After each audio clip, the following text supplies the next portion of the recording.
Hi friends, ఇప్పుడు చింతపండు పులిహోర ఎలా తయారు చేసుకుందామో చూద్దాం. కావాల్సిన పదార్థాలు: పచ్చిమిర్చి, ఎండుమిర్చి, పోపు దినుసులు అంటే శనగపప్పు, మినప్పప్పు, కరివేపాకు, జీలకర్ర, చింతపండు పులుసు.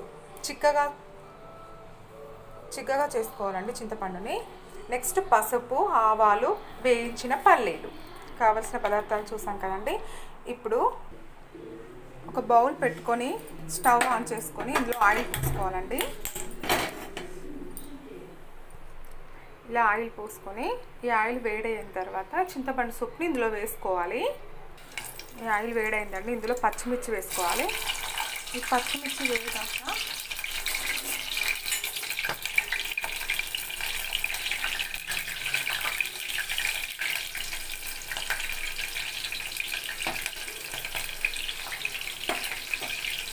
ఇందులో చింతపండు గుజ్జును వేసుకోవాలండి.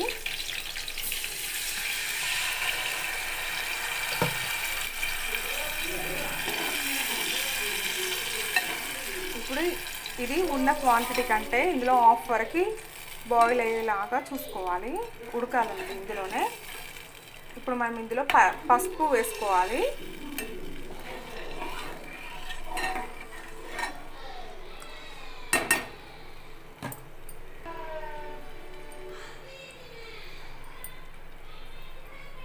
కావలసినంత పసుపు వేసుకోవాలి.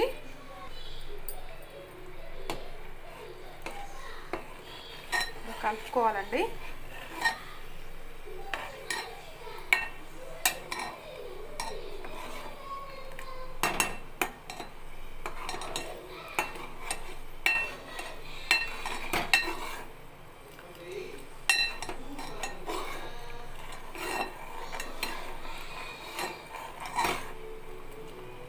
మంచిగా కలుపుకోవాలి. పసుపు అంతా మంచిగా,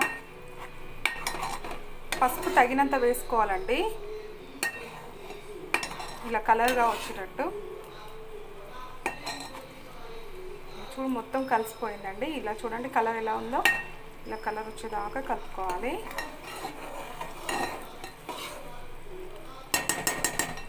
మంచిగా ఉడకాలండి ఇది.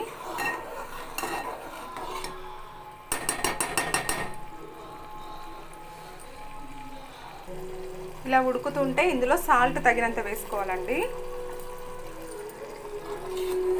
ఎవరి టేస్ట్కు తగ్గట్టు వాళ్ళు వేసుకోవాలి. కొంతమంది సాల్ట్ ఎక్కువ తింటారు, కొంతమంది తక్కువ తింటారు. సో వినాయకుడికి ఇష్టమైన పులిహోర అండి.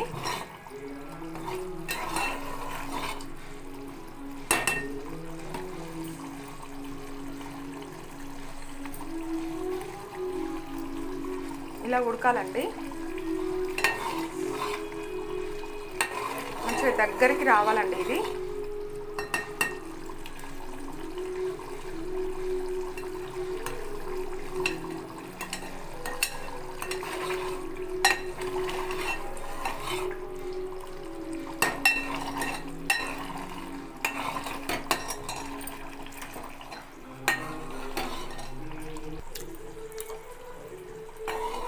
ఇది ఇలా ఉడుకుతుండగా మనం నెక్స్ట్ బౌల్ తీసుకొని తాలింపుకి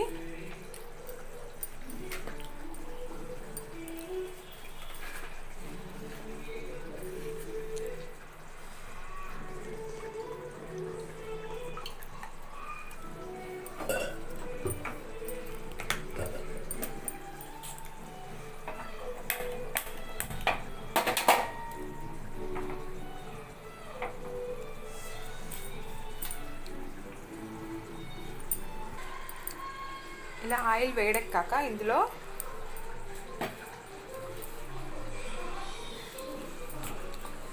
ఆవాలు, జీలకర్ర,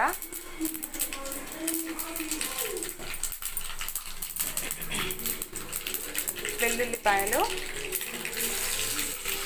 కరివేపాకు,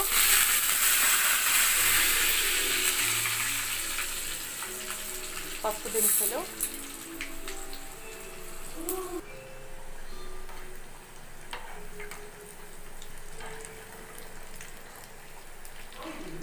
మనం తాలింపు వేసుకుంటున్నామండి.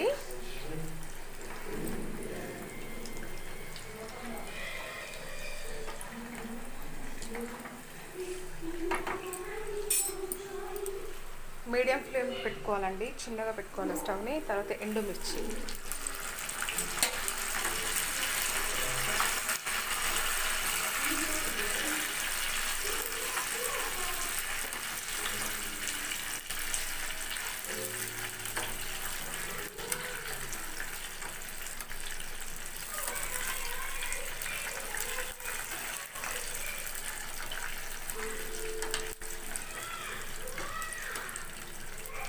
లాస్ట్కి పల్లీలు వేసుకోవాలండి, వేయించిన పల్లీలు.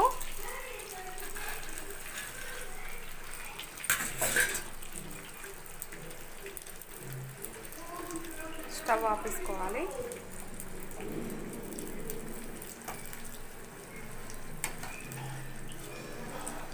తాలింపు రెడీ అయిందండి.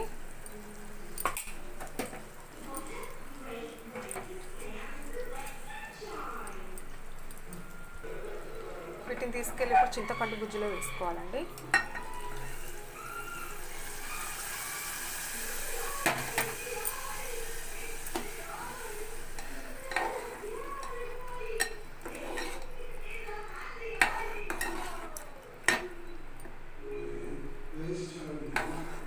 ఈ చింతపండు పులిహోర మనకు 2 months వరకు నిల్వ ఉంటుందండి. డబ్బాలో పెట్టుకొని స్టోర్ చేసుకోవచ్చు. ఎప్పుడు కావాలంటే అప్పుడు పచ్చడిలాగా కలుపుకొని తినచ్చు. చాలా బాగుంటుంది. ట్రై చేయండి, చాలా రుచికరంగా ఉంటుంది. మీరు కూడా ట్రై చేయండి. మా ఛానల్ నచ్చినట్లయితే మీరు సబ్స్క్రైబ్ చేసుకోండి. కొత్త కొత్త వంటకాలని అన్నిటినీ మీకు వస్తాయి.